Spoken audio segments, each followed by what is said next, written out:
ইমাম আহমদ বিন হাম্বল রহমতুল্লাহ আলাইহি 12.5 লক্ষ হাদিসের হাফেজ ছিলেন। এতগুলো হাদিসের হাফেজ যিনি ছিলেন, যিনি ইমাম শাফির উস্তাদ, ইমাম বুখারীর উস্তাদ, কথা বলেন, সেই ইমাম আহমদ বিন হাম্বল রহমতুল্লাহ আলাইহি তিনি বলছেন, আমার জীবনে বহু প্রশ্ন তৈরি হয়েছিল, সেই প্রশ্নগুলোর উত্তর আমি খুঁজে ফিরছিলাম। অত প্রশ্নের উত্তরগুলো জানার জন্য আমি জ্ঞানী মানুষদের কাছে যাচ্ছিলাম, কিন্তু কেউ আমাকে উত্তর দেয় না, সব আমার থেকে পালিয়ে যায়। তারা বলছেন, আপনি 12.5 লক্ষ হাদিসের হাফেজ, আপনি উত্তর না জানলে কি আমরা জানি? আপনি কি আমার কথাগুলো বুঝতেছেন বাবা? একটু শান্তভাবে বুঝেন। হুজুর বলছেন, আমরা আছি কোথায়? ভাইরাল বক্তার পিছনে দৌড়াই। কি কর ভাইরাল বক্তা একটা কেউ কি প্রশ্ন করে আপনি উত্তর জানতে পারবেন? যেটা হযরতে আলী রাদিয়াল্লাহু তাআলা ধরছিলেন। হযরতে শেরে খোদা মাওলানা আলী রাদিয়াল্লাহু তাআলা বক্তার বক্তৃতা এসে বক্তাকে জিজ্ঞেস করছেন, দাঁড়াও, কয়েকটা প্রশ্নের উত্তর দাও, তারপর বক্তৃতা দাও। তার মধ্যে একটা হচ্ছে, হাল আরাফতান নাসিক মিনাল মানসুখ, কোরআনের মধ্যে নাসিক মানসুখ তুমি বুঝো? কোরআনের কতগুলো আয়াত বাতিল হয়েছে এটা তোমার জানা আছে? বর্তমান কোরআনে কতগুলো আয়াত যেগুলোর তেলাওয়াত আছে কিন্তু হুকুম বাতিল? কতক্ষণ তেলাওয়াত আছে, হুকুম কি? এরকম কয়টা আয়াত তুমি বলো। যেমন আপনাদেরকে একটু বুঝাবার জন্য বলি, সামনে মাহে রমজান, মাহে রমাদান, সেই মাহে রমাদানের আয়াতের মধ্যে সূরা বাকারায় বলা হয়েছে, ওয়ালাল্লাযীনা ইউতীকুনাহু ফিদিয়াতুন তুআমু মিসকিন। আইন হলো, কোরআনের এই আয়াতের আলোকে নিয়ম ছিল যে কেউ সুস্থ হোক অসুস্থ হোক, যদি রোজা রাখতে না চায় তাহলে মিসকিনকে খাওয়াইলেই হবে। সুস্থ মানুষ মিসকিনকে খাওয়াইলে কি হবে? সম্মানিত সুধী, এই জন্য মানুষ রোজা না রেখে গরিব মিসকিনকে খাওয়াই দিত। এটা এই আয়াত তেলাওয়াত আছে, কথা কর না, ইয়া আইয়ুহাল্লাযীনা আমানু কুতিবা আলাইকুমুস সিয়ামু কামা কুতিবা আলাল্লাযীনা মিন ক্বাবলিকুম লাআল্লাকুম আইয়ামাম মা'দুদাত ফামান কানা মিনকুম মারিদান আও আলা সাফারিন ফাইদ্দাতুম মিন আইয়ামিন উখার ওয়া আলাল্লাযীনা ইউতীকুনাহু ফিদিয়াতুন তুআমু মিসকিন ফামান তাতাওয়া খায়রান ফাহুয়া খায়রুল লাহ ওয়া আন তাসুমু খায়রুল লাকুম লাআল্লাকুম তাত্তাকুন। সম্মানিত সুধী, নিজের রোজা না রেখে মিসকিনকে খাওয়াইলে রোজা হয়ে যেত। আপনি সুস্থ মানুষ, কোনো অসুবিধা নাই। যেমন বর্তমান মৌলবী ফতুয়া দেয় যে রিক্সা চালক, শ্রমিক যে কাজ করে, লিভার যারা, তাদের রোজা রাখার দরকার নেই, নিজে নিজে বানাইয়া মাসালা বলে, অথচ সে জীবনে কোনোদিন ফতুয়ার কেতাব পড়ে নাই, ইভেন হাদিসটাও ঠিক মতো পড়েনি, শুধু কোরআনের কয়েকটা আয়াত তফসির করে পড়ছে। কথা বুঝতে পারছে? আমি বন্ধুদের খেদমতে আরজ করতে চাই, পবিত্র কোরআনের আয়াত যা এখনো তেলাওয়াত করছি, ওয়ালাল্লাযীনা ইউতীকুনাহু ফিদিয়াতুন তুআমু মিসকিন, আয়াতটা তেলাওয়াতে আছে কিন্তু হুকুমটা নাই। তার মানে এটা আর হবে না, সুস্থ মানুষ রোজা পালন করবে না এমনটা নয়, মিসকিনকে খাওয়ালে হবে না। তাই কারণ এর নাসেক আছে, একটা আয়াত আছে তার পাশে, এটা দিয়ে এটার হুকুমটাকে বাতিল করা হয়েছে। আর সে আয়াতটা হলো, ফামান শাহিদা মিনকুমুশ শাহরা ফালিয়াসুম, যে ব্যক্তি রমজান মাস পাবে তাকে রোজা রাখতে হবে। আপনারা বুঝলেন কি না? আইনের অ্যামেন্ডমেন্ট হয়। আগে একটা আইন ছিল, সে আইনটাকে রহিত করে আবার নতুন একটা আইন সেই জায়গায় দেওয়া হয়। কথা বল না? তাহলে আগে আইন ছিল কি, সুস্থ মানুষ রোজা না রাখলেও চলবে, ফকির মিসকিনকে খাওয়াইলেও কি হয়ে যাবে। কিন্তু পরে আয়াত এসে গেল, ফামান শাহিদা মিনকুমুশ শাহরা ফালিয়াসুম, যে রমজান মাস পেয়ে গেল সে রোজা রাখবে। কতক্ষণ এই সুস্থ মানুষটা রোজা বাদ দিতে পারবে? তাহলে আগের যে আয়াতটা, সে আয়াতের হুকুমটা কি বাতিল হয়ে গেল। যেটা বাতিল হয়ে গেল এটাকে আরবিতে বলে মনসুখ, আর যেটা বাতিল করলো এটার নাম হলো কি নাসেখ। আমি কি বুঝাইতে পারছি? আরেকটা উদাহরণ দিব। বিশাল বড় বক্তা, জীবনে কোনোদিন মাথায় পাগড়ি বাঁধে নাই, কিন্তু পাগড়ি ঝুলাই রাখে। কথা বুঝতে পারছি? এই বক্তা তার ওয়াজের মধ্যে বলতেছে, মা কুনতু বিদআম মিনার রাসূল ওয়া মা আদরি মা ইউফআলু বি ওয়ালা বিকুম। বক্তা আমার নবীকে নিষ্ক্রিয় করার জন্য আমার নবীর ক্ষমতা নাই, নবী অক্ষম, নবী অপারক, নবীর নিজের কোনো ক্ষমতা নাই। কিয়ামতের ময়দানে নবী কোনো সুপারিশই করতে পারবেন না। কিয়ামতের ময়দানে নবী কোনোভাবে কাউকেই কোনোভাবে সাহায্য করতে পারবেন না। অতএব নিজেরটা নিজেই হিসাব করো, নবীকে নিয়ে টানাটানি করা দরকার নাই। কিসের মিলাদ, কিসের কিয়াম, কিসের নবীকে সালাম, এই সেই নবী তো কিছুই দিতে পারবেন না কিয়ামতের ময়দানে। এই বিষয়টাকে বুঝাবার জন্য, এস্টাবলিশ করার জন্য কোরআনের আয়াত পড়তেছে। এই কোরআনের আয়াত যেটা বলছি আমি, এটা মনসুখ আয়াত, এটা দিয়ে ওয়াজ করা যাবে না, এটা তেলাওয়াত করা যাবে। এর হুকুমটা কি বাতিল, রহিত হয়ে গেছে। আপনারা বুঝতে পারতেছেন কিনা আমার ভয় লাগতেছে হুজুর, তার কারণ এটা একাডেমিক আলোচনা, তো আমরা তো ওই বাজে কিচ্ছা কাহিনী, ওই সমস্ত কারের নেটে কে সুন্দরী পৃথিবীতে বেশি, এগুলো তো আমাদের দেখার সুযোগ নাই। কথা বুঝতে পারছি? মঞ্চগুলো এখন নাট্যমঞ্চ হয়ে গেছে, ওয়াজের মাহফিলগুলো এখন গানের আসর হয়ে গেছে। কথা বুঝে গেছে? এই জন্য হুজুর কষ্ট করে বলছেন আজকে এই কয়েকজন মানুষ কেন, এ তো ভরে যাওয়ার কথা ছিল। তার মানে আমাদের কলবের উপরে আস্তর পড়ে গেছে। কলবটা ছাড়া শুধু কান আছে, কান দিয়ে শুধু শুনে, এক কান দিয়ে ঢুকে আর কান দিয়ে বাইরে হয়, কলবে এটা আসর করে না, এটা ঢেকে গেছে। এই জন্য ওই সুরগুলো ভালো লাগে। এই জিনিসটা, তার যে একটা ফ্রিজ আছে, এই ফ্রিজের মুখটা বন্ধ হয়েছে, লক হয়ে গেছে। কতক্ষণ ফ্রিজের মুখটা কি হয়ে গেছে? লক হয়ে গেছে। লক হয়ে যাওয়ার কারণে ওটা এখন খোলার মতো লোক নাই। চাবিটা যাদের হাতে, তার কাছে তারা কোনোদিন যায় না। এর চাবিটা যার হাতে, তার কাছে যায় না। ওয়াত্তাবি সাবিলা মান আনাবা ইলাইয়া সুম্মা ইলাইয়া মারজিউকুম ফাউনাব্বিউকুম বিমা কুনতুম তা'মালুন। সুবহানাল্লাহ। এই জন্য বলতেছিলাম, জগতের মধ্যে আল্লাহ পাক রব্বুল আলামিন এই পৃথিবীতে মানুষগুলোর জন্য যতগুলো হেদায়েতের দুয়ার রেখে দিয়েছেন, অন্য কারো কোনো নবীর যুগে এত হেদায়েতের দুয়ার ছিল না।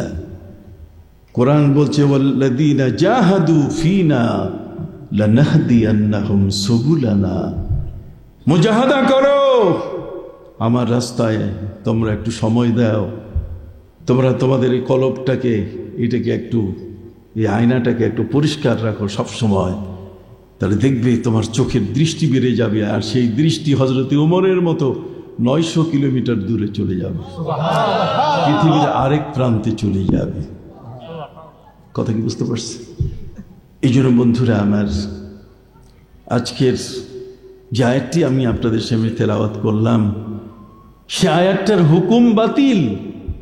যেটার হুকুম বাতিল ওটা আর আলোচনায় আসবে, তেলাওয়াত করা যাবে। আল্লাহ তেলাওয়াতের জন্য এই ধরনের আয়াত প্রায় 25টা আয়াত কোরআনে আছে, যেগুলো তেলাওয়াত আছে কিন্তু হুকুম নাই। যেমন যে দ্বিতীয়বার যে আয়াতটি আমি আপনাদের সামনে পড়লাম, সেটা হচ্ছে নবীজি বলছেন, আল্লাহ পবিত্র কোরআনের আয়াত, মা কুনতু বিদআম মিনার রাসূল। আমি কোন নতুন রসুল নই, আমি ভুঁইফোর নই যে আমার পূর্বে কোনো নবী ছিলেন না। আমার পূর্বে অসংখ্য গণিত নবী জগতের মধ্যে এসছেন, রাসূল আগমন করেছেন। ভাইরা আমার, পৃথিবীতে রসুলের সংখ্যা হলো, আসহাবে বদরের সংখ্যা, আসহাবে তালুদের সংখ্যা 313 জন। 313 জন রসুল। নবীজি বলছেন আমার পূর্বেও অনেক রসুল কি আসছেন। মা কুনতু বিদআম মিনার রাসূল ওয়া মা আদরি মা ইউফআলু বি ওয়ালা বিকুম। আমি জানি না কিয়ামতের ময়দানে আল্লাহ তাআলা আমার সাথে কি আচরণ করবেন আর তোমাদের সাথে কি আচরণ করবেন, এটা আমার জানা নাই। তার মানে নবী কিয়ামতে নিজেকে নিয়ে ব্যস্ত হয়ে পড়বে। নবী নিজের জীবন সামলাইতেই তিনি বেহাল দশায় পড়ে যাবেন। তিনি উম্মতের দিকে তাকাবেন কখন? হায় হায় হায়, কোথায় নবীকে পৌঁছাই দিয়েছে। এই আয়াতটা তেলাওয়াত আছে, কিন্তু এর হুকুম কি? ওটা বাতিল হয়ে গেছে আরেকটা আয়াত দিয়া। খেয়াল করছেন কথা? নবীর কোনো শক্তি নাই, কিয়ামতে নবী নিজেকে নিয়েই ব্যস্ত থাকবেন। সম্মানিত সুধী, উম্মতের জন্য নবীর কিছু করার নাই, অথচ আল্লাহ পাক রব্বুল আলামিন আমার নবীকে বলবেন ইরফা ওয়াসাল তুতা, আপনি সেজদা থেকে মাথা উঠান। সব মানুষগুলো সেজদায় থাকবে, যারা নামাজি ছিল আর যারা ইবাদতকারী ছিল তারা সেজদায় থাকবে। নবীজি বলেন আমিও সেজদায় থাকবো কিয়ামতের ময়দানে আল্লাহর হুজুরিতে। আমাকে বলা হবে ইরফা রাসাক, আপনি সবার আগে মাথা তুলেন। সাল তুতা, যা চান তাই দেওয়া হবে, যা চান তাই দেওয়া হবে। ওয়াশাফে ফাতুশাফা, আপনি সুপারিশ করেন কাকে কাকে আপনি জান্নাতে নিতে চান, আমি আপনার সুপারিশ কবুল করব। নবীজি তো এমন নয় যে ঢাকা সদরঘাট থেকে হুলারহাটের লঞ্চের ফার্স্ট ক্লাস কেবিনে উনি বসে আছেন, ডেকের মধ্যে কে কি অবস্থায় আছে নবীর কোনো খবর নাই। কথা বুঝেন নাই? এটা তো এমন নয় যে নবী বিজনেস ক্লাসে বসে আছেন, কতক্ষণ না, আর তার উম্মত যারা আছে তারা এই সাধারণ ইকোনমি ক্লাসে বসে আছে, নবী তাদের খোঁজ খবর নিবেন না, তা কিন্তু নয়। নবী আগেই বিজনেস ক্লাসে চলে যাবেন, আর উম্মত পার হোক বা না হোক তা নয়।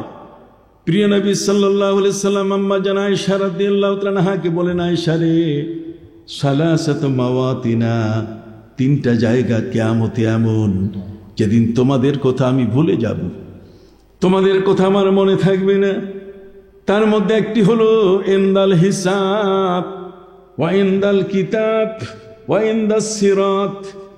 আমার উম্মতের যখন আমলনামাগুলো হিসাব শুরু হয়ে যাবে, তখন আমি সেই হিসাবের পাশে দাঁড়ানো থাকব, যাতে আমার উম্মতকে জাহান্নামে নিতে না পারে। নবী নাকি কিছুই পারবেন না।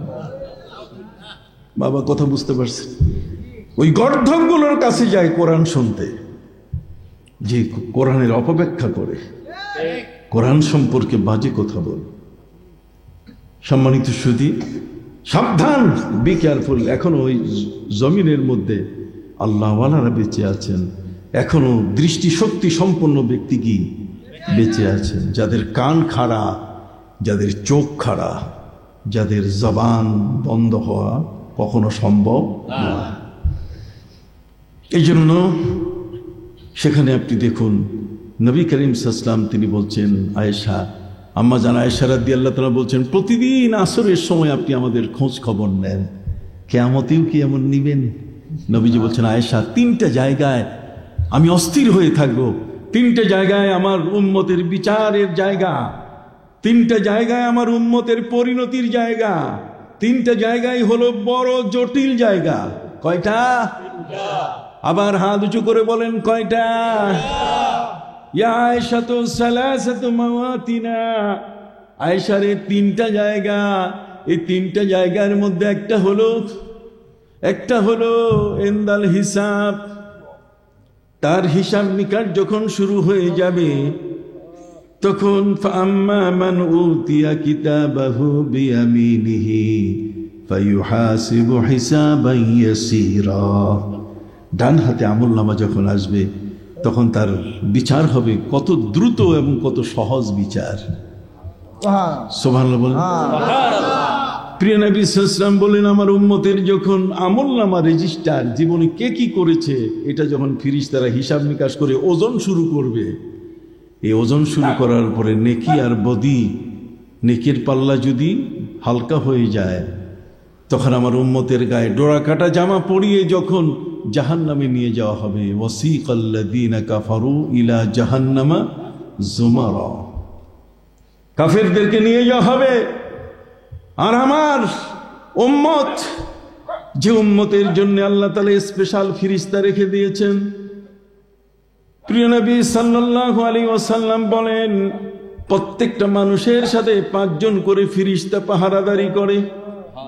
সামনে একজন, পেছনে একজন, ডানে একজন, বামে একজন, আরেকজন হলো কপালে।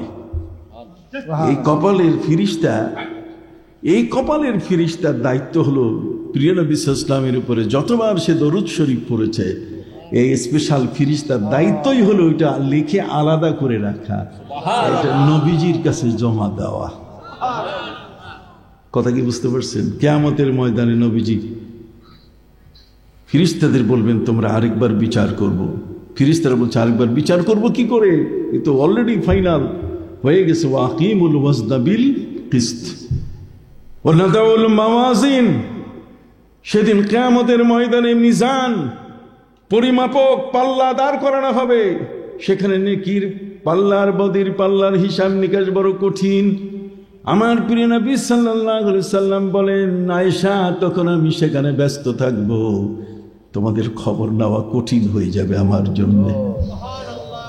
আমি সেখানে গিয়ে যখন দেখব প্রতিটি মানুষ যখন মারা যায়, পবিত্র কোরআন মজিদে আল্লাহ পাক রব্বুল আলামিন বলেন, وَكُلَّ إِنسَانٍ أَلْزَمْنَاهُ طَائِرَهُ فِي عُنُقِهِ وَنُخْرِجُ لَهُ يَوْمَ الْقِيَامَةِ كِتَابًا يَلْقَاهُ مَنشُورًا। কিয়ামতের ময়দানে যার যার আমলনামা তার হাতে দেওয়া হবে। ইকরা কিতাবাক কাফা বিনাফসিকা আলাইকাল হাসিবা। আজকে তোমার নামায়ে আমাল, তোমার হিসাব তুমি নিজেই, তোমার কিতাব, তোমার নামে যেগুলো লেখা হয়েছে তুমি দেখো। রং রাইট সব এখানে দেওয়া আছে, লাল কালি আর সবুজ কালি দুইটাই আছে। কথা বল না, রেজাল্ট কষানো আছে। অতএব তুমি জান্নাতে যাবে না জাহান্নামে যাবে, সব এখানে বলা আছে, পড়ো। কথা কি বুঝতে পারছেন? সম্মানিত শুধু আমার নবীজি সেখানে দেখবেন যে ওই লোকটা যখন জাহান্নামের উপযুক্ত হয়ে গেছে, নবীজি ফেরেশতাদের বলবেন, ফেরেশতা বলবে যে আমরা তো আইনের বাইরে না, আল্লাহ তো আমাদের দায়িত্ব দিয়েছেন, আপনি আপনার মালিককে বলেন। হাদিস শরীফের মধ্যে এসছে, আমার নবীজি দাড়ি মোবারক ধরে আকাশের দিকে তাকিয়ে তিনি আল্লাহকে বলবেন, মাবুদ, আমার এই উম্মতের বিচারের ক্ষেত্রে আরেকটু আপনি ছাড় দেন, আর একটু আপনি সময় দেন, দ্বিতীয়বার বিচারের ব্যবস্থা করে দেন। আল্লাহ বলবেন, ফেরেশতারা জানো না যে নবী আমার আর আমি তার? খুদা মদহে আফরি মুস্তাফা বাস, খুদা মদহে আফরি মুস্তাফা বাস, মোহাম্মদ হামিদ হামদে খুদা বাস।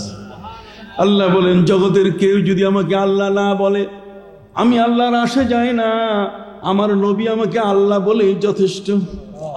আমার নবী যদি আমাকে আল্লাহ বলে, এটি আমার জন্য কি যথেষ্ট। আর আমার নবীজি সাল্লাল্লাহু আলাইহি ওয়াসাল্লাম বলেন, সারা দুনিয়ার কোনো মানুষ যদি আমাকে রসুল হিসাবে না মানে, আমার আল্লাহ যদি আমাকে রসুলের স্বীকৃতি দেয়, তাহলে এটি আমার জন্য কি যথেষ্ট। আল্লাহ আমাকে রসুল বললি, আর কেউ বলুক আর নাই বলুক, হুদাইবিয়ার সন্ধিতে রসুল্লাহ শব্দ কাটুক আর রাখুক। খুদা মদহে আফরি মুস্তাফা বাস, খুদা মদহে আফরি মুস্তাফা বাস, মোহাম্মদ হামিদ হামদে খুদা বাস, যথেষ্ট। কথা কি বুঝতে পারছেন?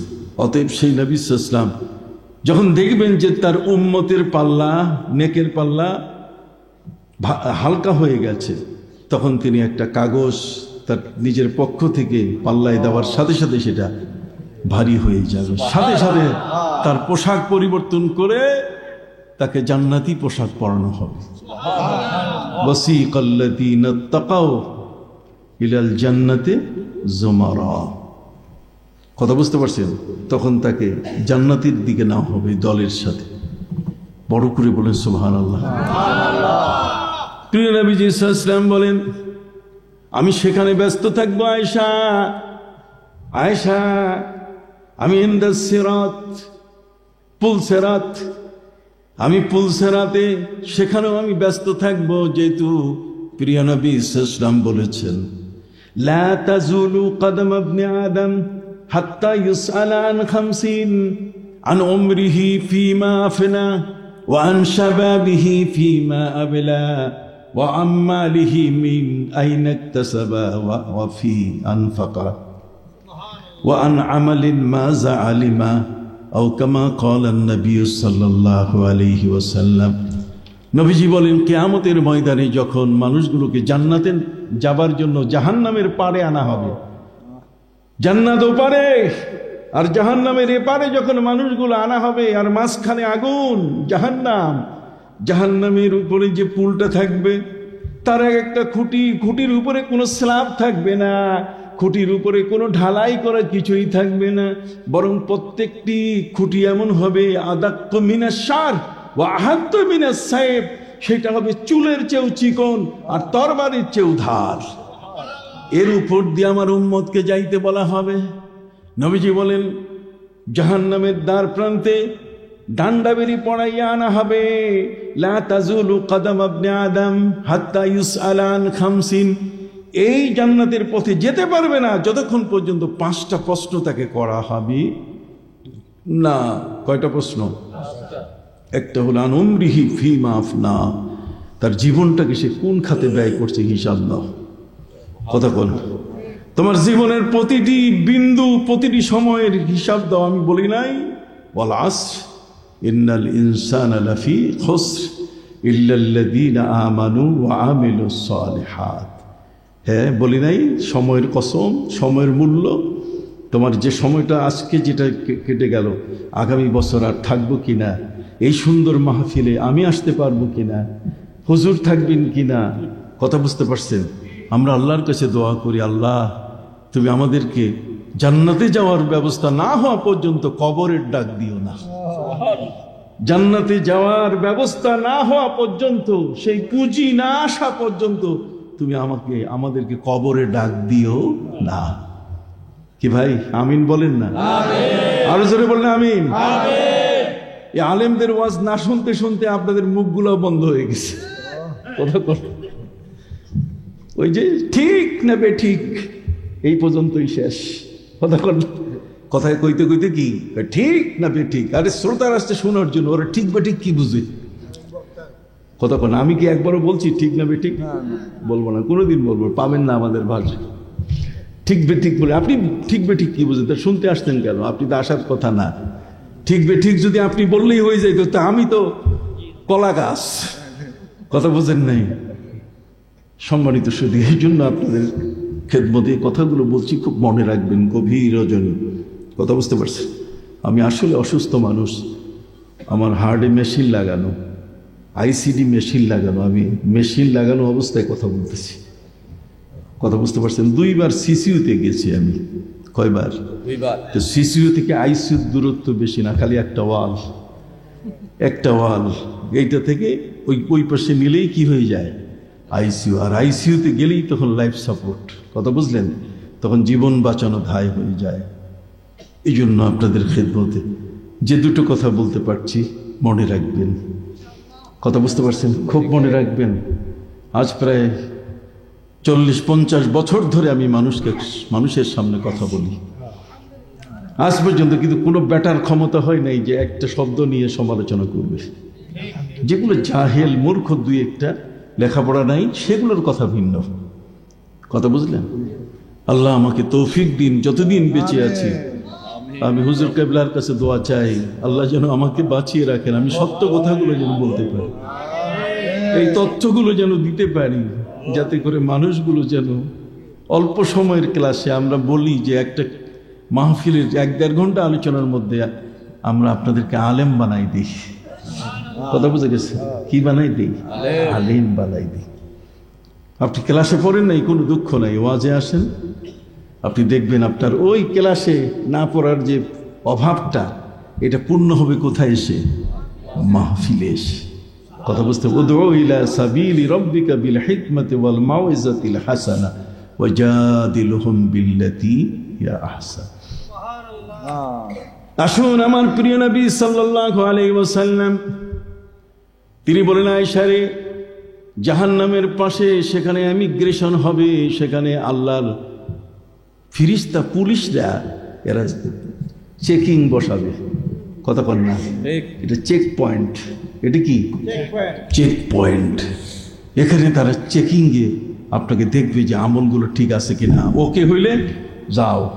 নবী করিম সাল্লাল্লাহু আলাইহি ওয়াসাল্লাম সে যাওয়ারও ব্যবস্থা আছে। আল্লাহর হাবিব সাল্লাল্লাহু আলাইহি ওয়াসাল্লাম বলছেন, দাম্বিনু দাহায়াকুম ফাইন্নাহা আলা সিরাতি মাতায়াকুম। নবীজি বলছেন, কুরবানির পশুটা বেশি তাজা কিনে কুরবানি করো, এইটা ওই পুলসেরাতের সামনে তোমাকে জান্নাতে পিঠে নিয়ে তোমাকে যাওয়ার জন্য সে প্রস্তুত থাকবে। সুবহানাল্লাহ। দাম্মিনু দাহায়াকুম ফাইন্নাহা আলা সিরাতি মাতায়াকুম। এটা তোমাদের জাহান্নামের উপর দিয়ে নেওয়ার জন্য এটা বাহন হয়ে যাবে। সুবহানাল্লাহ। প্রিয় নবী সাল্লাল্লাহু আলাইহি ওয়াসাল্লাম বলেন, আয়েশা আমি ওখানে থাকবো। প্রশ্ন হবে জীবন সম্পর্কে, প্রশ্ন হবে যৌবনকাল সম্বন্ধে। ইত্রামি করছো, জেনা বেবিচার রাস্তায় চিন্তাই, কথা কন না করে মুষ্টি দেখাইয়া মানুষকে তুমি ক্ষতিগ্রস্ত করেছ। কথা বুঝতে পারছেন? ওয়ান উমরিহি ফিমা আফনা ওয়ান শাবাবিহি ফিমা আবলা ওয়া আম্মালিহি মিন আইনা ইকতাসাবা। সম্পদ কামাই করছো কোনখান থেকে, হিসাব দাও। ওয়া ফিমা আনফাকা, আর কোথায় ব্যয় করেছো খাত দেখাও। কথা কোন পড়ি না বাবা, বক্তারা বলে না এই সমস্ত কথা। হ্যাঁ, আন উমরিহি ফিমা আফনা, তোমার জীবনটা কাটাইছো কিভাবে। ওয়ান শাবাবিহি ফিমা আবলা, যৌবন দিয়েছি, এক যৌবনের ইবাদতে 70 রাকাতের সওয়াব হবে বুড়াকালের ইবাদতের চেয়ে। কথা বল না, তোমার যৌবনটা আমার কাছে আমি তোমাকে দিয়েছি, এটা নেয়ামত। কথা বুঝতে পারছেন? তোমার যৌবন চলে গেছে, বুড়াকালে হোপিং কাশি, এখন তুমি তাহাজ্জুদ শুরু করে দিয়েছো। কথা বল না, তাহাজ্জুদের সময় তো, যে সময়টা অ্যাপ্রোপ্রিয়েট সময়, উপযুক্ত সময় হচ্ছে তোমার যৌবনকাল। কতক্ষণ না, তোমার যৌবনকালে যদি সত্যিকার অর্থে সেখানে যদি তুমি নামাজে দাঁড়িয়ে যাও, কথা বুঝতে পারছেন, তখন দেখা যাবে তাতাজাফা জুনুবুহুম আনিল মাদাজি ইয়াদউনা রাব্বাহুম খাওফান ওয়া তামা। তখন তুমি তোমার বিছানা থেকে আলাদা করবে আল্লাযীনা ইয়াযকুরুনাল্লাহা কিয়ামান ওয়া কুউদান ওয়া আলা জুনুবিহিম। সুবহানাল্লাহ। দাঁড়িয়ে বসে তুমি পার্শ্ব থেকে বালিশের উপরে কায়িত হইয়া, বিছানায় এক পার্শ্ব বালিশের উপরে কায়িত হইয়া তুমি সেখানেও আমার জিকির করতেছ। সুবহানাল্লাহ বলেন। সম্মানিত সুধী, আমার নবী সাল্লাল্লাহু আলাইহি ওয়াসাল্লাম বলবেন, ওই ইমিগ্রেশনে পুলিশ ফিরিস্তারা জিজ্ঞাসা করবে, আপনি সৌদি আরবে গেলে আমাদের এয়ারপোর্টে পুলিশ যেমন আপনার চেক করে, পাসপোর্ট যাচাই করে, ঠিক আপনার নেক আমলের পাসপোর্ট, জান্নাতে যাওয়ার পাসপোর্ট কি হবে? যাচাই হবে। কথা বুঝতে পারছেন? সেই পাসপোর্টের ভিতরে যদি কোনো রকম রং পাওয়া যায় তাহলে আর যাইতে দিবে না। দিবে কি? কোনো রকম যদি সেখানে তার উপরে ডিসপোর্ট থাকে, কথা কন না, তার বিরুদ্ধে যদি কোনো অভিযোগ থাকে, কথা কন না, তাহলে সেই অভিযোগের কারণে সে আর যাইতে পারবে না। প্রত্যেকটি মানুষকে লা তাজুলু কদম ইবনে আদম হাত্তা ইউসআলা আন খামসিন আন উমরিহি ফিমা আফনা ওয়া আন শামাবিহি, যৌবনটাকে কোন খাতে তুমি ব্যয় করেছো। তুমি কি জানো না, হাদিস শরীফের মধ্যে বলা হয়েছে 7 জন ব্যক্তি আল্লাহর আরশের ছায়ার নিচে থাকবে, তার মধ্যে একজন যুবক, ওয়া শাবুন নাশা ফি ইবাদাতিল্লাহ, যে যুবক তার যৌবনকালে বসে থাকে নাই, বরং সে ইবাদতের কাজে আত্মনিয়োগ করেছিল। কথা বুঝতে পারছেন? যৌবনকাল খালি তিরিং বিরিং আর বিয়ে শাদী করার বয়স না, বরং আল্লাহকে ডাকারও কি বয়স। জোরে বলেন, আল্লাহকে ডাকারও কি বয়স। অতএব সেই যৌবনকাল সম্বন্ধে তাকে প্রশ্ন করা হবে। অর্থ কোথার থেকে আসছে? সুদ খেয়ে বাড়াইছো টাকা, না ঘুষ খেয়ে টাকা বাড়াইছো? তোমাকে কি আমি বলি নাই? ওয়াইলুল লিকুল্লি হুমাযাতিল লুমাযা আল্লাযী জামাআ মালাহু ওয়া আদ্দাদাহ। কথা কর না, খালি টাকা কামাই করে আর শুধু গুনতে থাকে। টাকা গোনার জন্য তোমারে পাঠাইছি। ওয়া মা খালাকতুল জিন্না ওয়াল ইনসা ইল্লা লিয়াবুদুন। আমার ইবাদতের জন্য পাঠাইছি, টাকা গুনাবার জন্য। এটা তোমার রিজিক তো আমার হাতে। তোমার রিজিক তোমার চাকুরিতে নাই, তোমার রিজিক তোমার বাড়ির পাশে তোমার কেনা জমিনে নাই, তোমার ফসলে নাই, তোমার উৎপাদনে নাই, তোমার ব্যাংকের অ্যাকাউন্টে তোমার রিজিক নাই। তোমার রিজিক হলো ওয়াফিস সামাই রিজকুকুম ওয়া মা তুআদুন। তোমার রিজিক আমি আকাশে ঝুলাই রাখছি, ওইখান থেকে আমি তোমাকে কি দেব? রিজিক দেব। পবিত্র কোরআন মজিদ আল্লাহ বলে দিচ্ছেন, কুল মা আনজালাল্লাহু লাকুম মির রিজকিন ফাজআলতুম মিনহু হালালান ওয়া হারামা। আকাশে তোমার রিজিক বরাদ্দ, এখন নিবা কোন দিয়ে? চুরি করে নিবা, সুদ খাইয়ে নিবা, ঘুষ খাইয়ে নিবা, না তুমি ইবাদত করে নিবে, হালাল পন্থী নিবে? জিনিসটা তোমারই, কিন্তু নিতে গিয়ে তুমি কোন প্রসেসে যাবা এটা তোমার ব্যাপার। মিন আইনা ইকতাসাবা ওয়া ফিমা আনফাকা। সম্পদ হাতে আসছে, এটা এখন সিনেমা হলে দিবা, গানের আসরে চান্দা দিবা? কথা বল না। এই গানের আসরে আপনি চান্দা দিলেন, এই টাকাটা কে দিয়েছে? টাকার মালিক কি আপনি? আপনি কথা বলেন না। টাকার মালিক ক্যাপিটালিজম যারা, এই দেখেন কথা বের হচ্ছে, কি বলবো হুজুর, ক্যাপিটালিজম যারা, লেনিনপন্থী যারা, তাদের বক্তব্য হলো টাকার মালিক আমি। টাকা যদি 1 লাখ টাকা দেই, তাহলে 5 লক্ষ টাকা সুদ নেওয়া এটা আমার নিজের ইচ্ছা, এখানে কারো কোনো কর্তৃত্ব নেই, টাকার মালিক আমি, যা করব তাই। আর সোশ্যালিজম যারা, সমাজতন্ত্রবিদ, তারা বলে কয়েকজন মানুষ আমরা টাকার মালিক, একটা ইন্ডাস্ট্রিজ, একটা ফ্যাক্টরির মালিক আমরা 10 জন, আর সেখানে 5000 কর্মচারী কাজ করে, ওদের বেতন কত দিব? 1500 দিব, 2000 দিব, এটা আমাদের ব্যাপার, এখানে কেউ হাত দিতে পারবে না। আর ইসলামিজম হচ্ছে না, আমি কোনো টাকার মালিক না, কোনো অর্থের মালিক না, বরং আমি এটার কাস্টোডিয়ান, আমি এটার আমানতদার। আল্লাহ আমাকে যে টাকাটা দিয়েছেন এটা আমার আমানতে, ওনার ইচ্ছা মতো ব্যবহার করতে হবে, এটা আমার ইচ্ছা মতো ব্যবহার করলে হবে না। আমি বুঝাইতে পারছি কিনা জানি না। হ্যাঁ, আমি কাস্টোডিয়ান, আমি হলাম এর জিম্মেদার, আমি হলাম এর আমানতদার। টাকা আমার না, টাকা কার? ওই টাকাটা আমি কোন খাতে ব্যয় করব, ওই খাতগুলো আল্লাহ আমাকে দেখাই দিয়েছেন।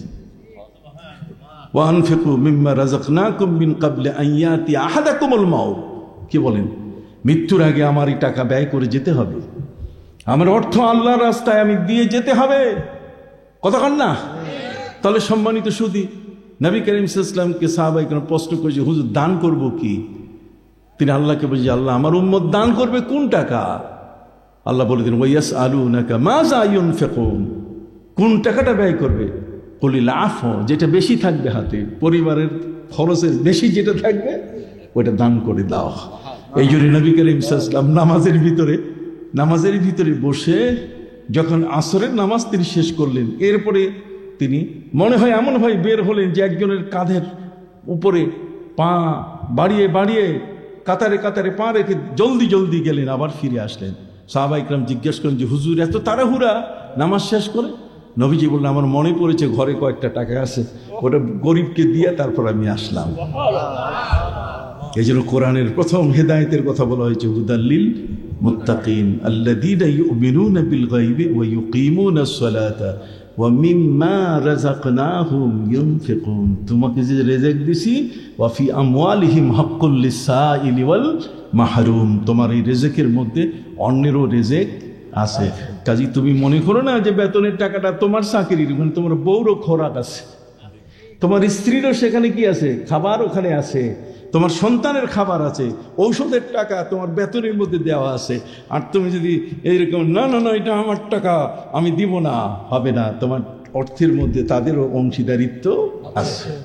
সুবহানাল্লাহ। আমি খুব তাড়াতাড়ি শেষ করে দেব। আমি বলতেছিলাম ইমাম আহমদ বিন হাম্বল রহমতুল্লাহ আলাইহির কথা। ইমাম আহমদ বিন হাম্বল 12.5 লক্ষ হাদিসের কি হাফেজ।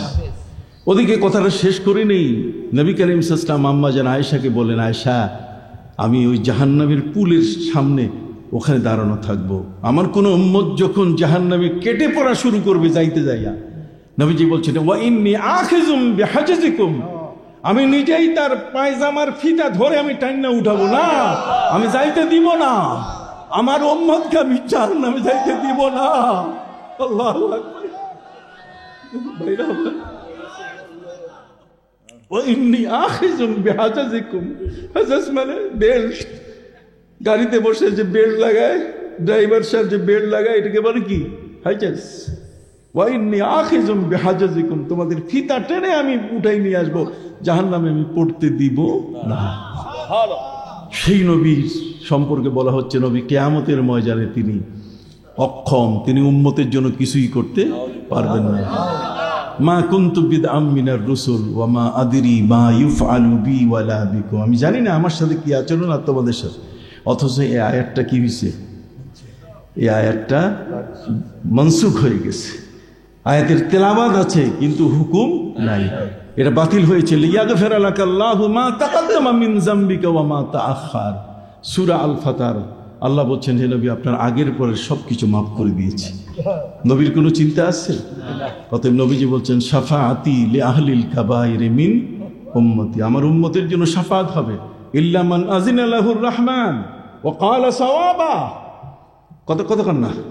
অতএব আল্লাহ তাআলা সেদিন নবীকে ক্ষমতা দিবেন, নবী ক্ষমতার মালিক, নবী আল্লাহর পাশে সেখানে বসবেন, বসার পরে বিচার শুরু হয়ে যাবে। তখন আল্লাহ পাক রব্বুল আলামিন হযরত উসমান ইবনে মাযউন রাদিয়াল্লাহু তাআলা বলেন, প্রিয় নবী সাল্লাল্লাহু আলাইহি ওয়াসাল্লামকে আল্লাহ পাক রব্বুল আলামিন বলবেন, হে নবী আপনার উম্মতের বিচারের বেলায় আপনার কোনো সুপারিশ আছে কিনা? নবীজি বলছেন সুপারিশের জন্যই তো আমি ওদের মাঝখানে থাকলাম, কাজে এখন আমি তাদের বাদ দিয়ে জান্নাতে যাব, এটা তো হয়ই না। তাহলে আপনি সুপারিশ করেন। নবী করিম সাল্লাল্লাহু আলাইহি ওয়াসাল্লাম বলেন যে আমার উম্মতের স্পেশাল ট্রাইব্যুনাল দিতে হবে, আলাদা বিচার, কোন উম্মতের সাথে বিচার হবে না। 120টা কাতার, কথা বুঝেন নাই? এই 120টা কাতার, সে 120টা কাতারের মধ্যে আমার উম্মতেরই কাতার সেখানে হবে প্রায় 80টা কাতার, কতক্ষণ। অতএব এদের বিচার আপনি আগে করে নেন। আল্লাহু আকবার। সেই বিচার শুরু হয়ে যাবে, নবীজি বলবেন যে আমার উম্মত আলাদা আলাদা, ওই কারোর সাথে ওই ইহুদি খ্রিস্টান ওই সনাতন এগুলো কোনোটার সাথে আমার উম্মত মিক্স হবে না, আলাদা পাবে। দেখছেন সেদিন আমাদের বিচারটাও আলাদা হবে। আপনি চিন্তা করতে পারেন সুযোগ সুবিধা ফ্যাসিলিটিস কত চমৎকার। এরপর হযরত উসমান ইবনে মাযউন রাদিয়াল্লাহু তাআলা বলেন আমার নবীজি আল্লাহর পাশে তিনি বসবেন, মাকামে মাহমুদে বসা থাকবেন। মাকামে মাহমুদ, আসা আইয়াবআসাকা রাব্বুকা মাকামান মাহমুদা, মাকামে মাহমুদে আপনি নবীজি বসে থাকবেন। কোন বর্ণায় আসছে নবী সব দাঁড়ানো থাকবে, আমার নবী বসে থাকবেন। এরপরে একের পরে এক বাবা আদম থেকে যত নবী, আমার নবী বলছেন সেদিন আমার লেওয়া, আমার সেই পতাকার তলে আদম ওয়া তাহতাহু ওয়া মান দুনাহু, আদম আমার পতাকার তলে, ওয়া আদম তাহতাহু ওয়া মান দুনা, এবং আদম ছাড়া যারা আছে তারা সব আমার পতাকার নিচে আসবে। সেদিন বাবা আদমও ভয় করবে যে ওয়ালা তাকরাবা হাদিস শাজারাতা ফাতাকুনা মিনাজ জালিমিন, গন্ধম ফল খাইছি যদি ধরা খেয়ে যাই, কাজে এখানে নবীর মাধ্যমে যাওয়া হোক, আমার প্রিয় নবী সাল্লাল্লাহু আলাইহি ওয়াসাল্লামের মাধ্যমে কি যাওয়া হোক। বুঝেন কথাটা? বাবা আদমও সেদিন হযরত নূহ আলাইহিস সালাম পর্যন্ত পিছাই যাবে, নবীর পতাকার তলে আসি, নবীর যেভাবে ডাকবে সেইভাবে যাব, কারণ এখানে এই পথ দিয়ে গেলে আর কোনো প্রশ্ন থাকবে, আর একাকি গেলে চেকিং শুরু হয়ে যাবে পুরা। কেন? ওই যে আমার ছেলেকে বলছিলাম ডুবার সময় যে আল্লাহ এ তো আমার আহাল, আল্লাহ আমার ধমক দিয়ে বলছে ইয়া নূহ ইন্নাহু লাইসা মিন আহলিক ইন্নাহু আমালুন গায়রু সালেহ, এই ছেলে তোমার নয়, যে ছেলে আমার কথা শুনে না, এই ছেলে তোমার নয়, তোমার পরিবারের অন্তর্ভুক্ত নয়, যে ছেলে তুমি যে পথে আছো সেই পথে থাকে না। কথা কি বুঝতে পারছেন? সেদিন সকল নবী আমার নবীর পতাকার তল দিয়ে তারা জান্নাতে যাবে, তারা যাবে যেতে। এইটাই আশ্রয়ের সবচেয়ে বড়, পার হওয়ার সবচেয়ে মাধ্যম, উত্তম মাধ্যম, সবচেয়ে উত্তম মাধ্যম। নবীজি বলছেন ওয়া আদামু তাহাতাহু ওয়া মান দুনা। কথা বুঝতে পারছেন? সেদিন আদম আমার লেওয়া, আমার সেই পতাকার নিচে থাকবে। অতএব নবী করিম সাল্লাল্লাহু আলাইহি ওয়াসাল্লাম তিনি বলছেন, হযরত উসমান ইবনে মাজউন রাদিয়াল্লাহু আনহু বলছেন যে আমার উম্মতের মধ্যে আল্লাহ প্রত্যেকটা উম্মতকে ধরবে, ধরার পরে তার কুদরতি হাতের বগলের মধ্যে মাথা ঢুকাই এভাবে ধরে ফেলবে। ধরার পরে জিজ্ঞেস করবে, দেখেন আমার দিকে, এটা হাদিসে মুসালসাল, এটা দেখতে হয় হাদিস। কতগুলো হাদিস আছে যেগুলো আমল করে দেখাতে হয়। কথা বুঝেন নাই? আল্লাহ তাআলা কল্লাটা ধরে আমাদের এক একজনের মাথাটা ধরে নিজের কুদরতি হাতের মধ্যে ঢুকাবেন। ঢুকাবার পরে মাথাটা এখন আল্লাহর কাছে না, আল্লাহ জিজ্ঞেস করবেন আতারিফু জাম্বা কাজা, ওই দিন যে ওই গুনাহটা করছো এটা মনে পড়ে? আল্লাহ মনে পড়ে। অমুক দিন তুমি যে এই কাজটা করছো মনে পড়ে? হ্যাঁ মনে পড়ে। তাহলে আজকে তোমার বিচার কি হবে বলো? তুমি কি দুনিয়াতে তোমার এই পাপের কথাটা তোমার স্ত্রী, তোমার আপনজন, তোমার বন্ধু বান্ধব কাউকে কি বলেছো? কয় না, বলি নাই। তখন আল্লাহ বলবেন সাতার তাহা ফিদ দুনিয়া সাতার তুহাল ইয়াউম, পৃথিবীতে যেহেতু কাউকে বলো নাই, কেউ তার সাক্ষী নাই, আজ আমি তোমাকে এটাও গোপন করে যাও জান্নাতে দিয়ে দিলাম, চলো। আমার নবী বসে থাকবেন, সুবহানাল্লাহ বলেন। সেই নবীকে অক্ষম বানিয়ে দিল ওরা। ওয়ামা আদরি মা ইউফআলু বি ওয়ালা বিকুম, অথচ একটা মনসুখ হয়ে গেছে, বাতিল হয়ে গেছে। এই জন্য হযরত আলী রাদিয়াল্লাহু তাআলা ওয়াজের মাহফিলে এসে বক্তাকে তিনি ধরতেন, নাসিক মনসুখ বুঝো কিনা, বলো তো কোরআনের কোন সূরা এমন যেখানে শুধু নাসিকের আয়াত আছে, মনসুখের আয়াত নাই? বলো তো কোরআনের কতটা আয়াত যেটাতে মনসুখের আয়াত আছে, বলো তো দেখি। বকরা না আদরি। তখন হযরত আলী বলতেন আনতা দাল্লুন ওয়া মুদিল্লুন, তুমিও নষ্ট, তুমিও শেষ, আর যাদেরকে ওয়াজ শুনাইছো তারাও কি? তারাও কি? শেষ। এই জন্য ওয়াজাদাকা দাল্লান ফাহাদার ওয়াজে নবীর উম্মত সর্বনাশ হয়ে যায়। কতক্ষণ কি বলবো আমি, আর কি বলবো, কোন ভাষায় আপনাদেরকে বলবো? যাক, শেষ কথাটা আপনাদের কাছে বলে যাই। হযরতে ইমাম আহমদ ইবনে হাম্বল রাহমাতুল্লাহ আলাইহি বলেন 12.5 লক্ষ হাদিসের হাফেজ হওয়ার কারণে যার কাছে যাই কোনো হাদিসের সমাধান চাইতে, সেই আমারে থুইয়া পালায় যায়, কয় আপনার মতো এত বড় জ্ঞানী, 12.5 লক্ষ হাদিসের হাফেজ, আপনি এর উত্তর জানেন না, তো জানি কি আমি? হযরত ইমাম আহমদ বিন হাম্বল বলছেন যে আমি কারো কাছে উত্তর পাই না। একদিন বাগদাদের রাস্তা দিয়ে যাচ্ছি, সেখানে আবু হামজা নামে একজন দরবেশের সাথে আমার দেখা হলো। আবু হামজা দরবেশ, তাকে দেখার সাথে সাথে আমি যখন প্রশ্ন শুরু করলাম, তখন উনি আমার প্রতিটি প্রশ্নের উত্তর বলার আগে দেওয়া শুরু করলেন।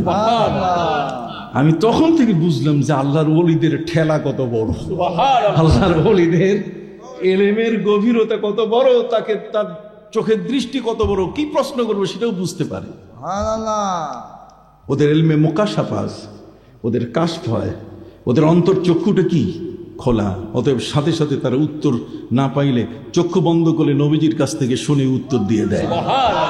তারা রসুল্লুমা চক্ষু বন্ধ করে নবীজির কাছ থেকে উত্তর নিয়ে আসেন। অনেক ঘটনা আজকে বলার সুযোগ নাই, আসলাম যেহেতু আজকে, এবার আগামীতে কখনো আসলে ইনশাল্লাহ আমি বলবো। হযরত ইমাম আহমদ বিন হাম্বল তার ছেলেকে বলছেন, ইয়া বুনাইয়া ইত্তাবি মিন হাউলাইল্লাযীনা যাদু আলাইনা বিল ইলম। তিনি বাড়িতে যাইয়া বলেন, আমি এক পীরের সাথে এমন ভাবে দেখা করছি যে আমার প্রশ্নের উত্তর কেউ দিতে পারে নাই, কিন্তু তার কাছে যাওয়ার সাথে সাথে বলার আগে উত্তর শেষ। অতএব এখন থেকে তুমি পীরের দরবারে যাবে, ওলিদের দরবারে যাবে, কেন ওলিদের এলেম, তাদের এলমে লাদুন্নি থাকে, এটা আলেমদের কাছে থাকে না। কাজে আলেমদের চেয়ে বেশি জ্ঞান হচ্ছে আল্লাহর ওলিদের। যাদু আলাইনা বিল ইলম ওয়া হুম উলুউল হিম্মা, এবং তারা সাহসী হয়ে থাকেন। আল্লাহর ওলিরা এরা কখনো গৌর গোবিন্দকে ভয় পায় নাই, বীর বিক্রমাদিত্যকে ভয় পায় নাই, লক্ষণ সেনকে ভয় পায় নাই। আমি কি বুঝাইতে পারছি?